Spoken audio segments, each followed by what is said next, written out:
Good morning, friends. How are you? We're back. Got McKenna as my helper. Yay. Muscles. So McKenna had this great idea that we would make dog treats. And it's our bonus video for dog treats. Yeah, it's an extra special one. So and we get to use all of these cookie cutters. Yeah, we get to use cookie cutters. It's going to be super fun. So if you have a dog, awesome. If you don't have a dog and these look like they would taste good, you can actually eat them yourselves too. What? So there you go. Yeah. Oh. It's all people food in here. So let's first make sure we wash our hands. We just did that. And then we turned our oven on 350 degrees at bake. So that's ready to go. And printed out our recipe. So we're just going to make sure we have everything we need. So we need 2 ripe bananas. And you know these are ripe because they're nice and brown. So I've got my ripe bananas. I've got my peanut butter. I've got my spray to spray the inside of my measuring cup so my peanut butter doesn't stick. I've got flour. Whole wheat flour is preferred, but if you don't have whole wheat, white flour is great too. Water, which we can get. And then we have cookie cutters. So if you have a dog bone cookie cutter, that's awesome. If you don't, we have a couple different ones you can use. I've got these ones that are a little bit bigger, a heart and a star.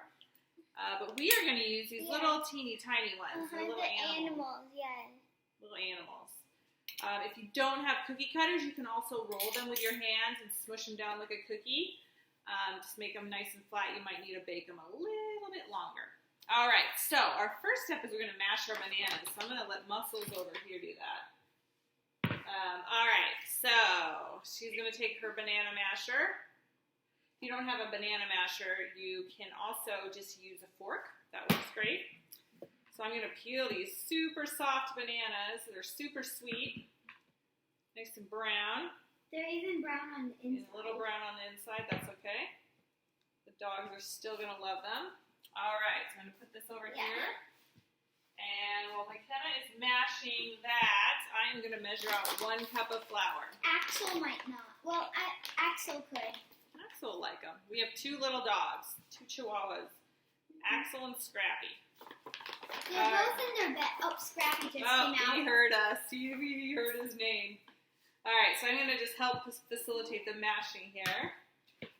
Yep, Scrappy came over here whenever he hears his name, and especially when we're in the kitchen cooking.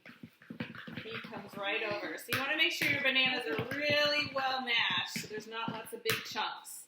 So if you can see that. All right, so I'm going to go ahead and I'm going to give Muscles over here the spoon. And I'm going to set the masher aside. We're all done with that. And I'm going to measure out 1 cup of flour. All right, so keep your flour available because if these are too wet, or if you need to flour your surface or your rolling pin, you need to keep the flour. So keep the flour. You may need to add some more. All right, so our next step is we're going to add our peanut butter. So I'm going to shake this up and I'm going to spray the inside. Remember our little trick, you spray the inside of your measuring cup, your flour won't stick. Or your peanut butter won't stick as much. So I'm going to go ahead and take a cup of peanut butter. I've got my spoon. You want your peanut butter? Oh, that's so soft. It is soft peanut butter. You want your peanut butter at room temperature. You don't want it cold because it won't stir very well. So I'm going to do a whole cup of peanut butter. Look at that. I know. The dogs, like Scrappy, would just take like a huge bite. He would take a huge bite. All right, so I'm going to scoop out and see it doesn't stick. It comes right out nice and easy. Let me just grab this spoon real quick. I'm going to go ahead and scrape the spoon. And then I'm going to use this 1 cup measuring cup for my water as well. So that's the nice thing about this recipe is it's all 1 cup. 1 cup of flour, 1 cup of water, 1 cup of peanut butter. So you just use the same measuring cup. So while McKenna's stirring, I'm going to grab the water. And once we get the water in, it'll make it a lot easier to stir. All right. So keep your measuring cup because you may need to add more water or more flour. You want me to help you? You got it. Smells amazing. You could also, I've seen that some people add a little salt or salt or cinnamon to these for their dogs. I think our dogs just like them plain. All right, let me do a little bit of stirring for McKenna. You want to make sure it's really well incorporated. So this is super dry, or super wet, so we're going to need to add more flour like the recipe says, because there's no way that we could roll this out. This would be a mess. And that just depends on how mushy your bananas are, how big they are. If you have really big bananas, you might need to add a little more flour. So I'm just going to sprinkle in some flour. And we're going to keep stirring until it's a consistency that we can roll out. And then I can cut them with the boat. Yep, and then we'll cut them. I don't really want to use the boat one. So I'm going to keep stirring because these are still super wet. We have really big bananas, so we definitely need to add some more flour. So if you have smaller bananas, you might not need to add as much flour. So keep stirring. It's still a little sticky. So I'm going to keep adding my flour until I think I can roll it out. We're going to make a lot of dog treats. Yeah, but our dogs will like them, yeah. And you need to keep these in the refrigerator or the freezer, so you could even freeze them and they'll last longer. But you don't want to just keep these out on the counter because they've got the banana in them. Wait, do we have to like cut these in like half, or are they good? Nope, they can eat a whole one of those. All right, so keep stirring. It's getting pretty thick, but it's I still don't think I could roll this out. So I'm going to add a little bit more flour. Keep adding flour until you think you can roll it out. If your bananas are less ripe, they're going to be less sticky, so you might not need to add as much flour. All right, so in the meat, we are adding a lot of flour. So keep stirring. Oh, my arm's getting tired. All right, I think we're getting close here. Yeah. All right, I think we can probably give this a shot. You can try it, and then if it's still too sticky, you can continue to add more flour. Okay, that's a lot. It's okay. See, this is still a little sticky. I'm going to add a tiny bit more. Bob's Red Mill. This is, Bob's Red Mill organic whole wheat flour.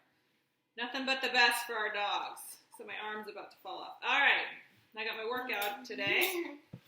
Okay, so this looks pretty good. Now it's like a nice fluffy ball. You can see it. I'm gonna. All right. Oh, So now we're going to roll it out. So here's a few tips with rolling it out. So first I'm going to wipe my hands off, wash them off real quick. And you want to make sure you have your pan ready in the back here. So we have our pan ready, and I lined it with a silicone liner. If you don't have that, you can use parchment paper, or you can spray it with some nonstick spray. So have that ready to go. All right, so here's what I suggest with your counter for rolling out. So make sure your counter's nice and dry. Can you move those, sweetheart? All right, put them maybe up here. Make sure your counter is nice and dry. Nice and dry, and then I would just take a little bit of your flour and dust the surface, because you don't want the dough to stick to your surface. And then what I do is I take my rolling pin, and I just roll it in the flour too. And just make sure my rolling pin is nice and covered. All right? Yep. It's very soft. All right, I would take just a small part of your dough. You don't want to do it all at once. And then I'm just going to take it, and I just put each side in the flour so it's not sticky. And I'm just going to roll it out. You probably want it about a 1/4 inch thick. You don't want it too thick, or it will take a long time to cook. You want them to be nice and crunchy for the dogs. Or your dogs will take forever to chew it. Yeah. All right, nice gentle roll. And then you're going to take your cookie cutter. So I've got a little giraffe. Stick them in. Shake it. Which one? And then you're going to put it on your cookie sheet. I have a lion. Okay, so put my little giraffe on there, and he's ready to go. Lion. So according to our directions, you're going to cook these for about 15 to 20 minutes. The longer you go, the harder they'll get. Just make sure that they don't start burning. So we're going to continue to roll these out. get these ready for our dogs. Just make sure before you give them to your dogs that they're all the way cooled. You don't want to give them hot treats. Oh, we kind of did a lion. Can you see it? Oh, cute. These are real small, so they won't take long. I'd say probably 15 minutes at the most. If you make them bigger, or you can even roll, like I said before, roll a ball and smush it down. Those might take a little bit longer. So just monitor it. So there you go. I hope your dogs enjoy them, and it's all people food, so you can go ahead and try one too. Oh. And we'll talk to you guys later. Say bye, McKenna. Bye.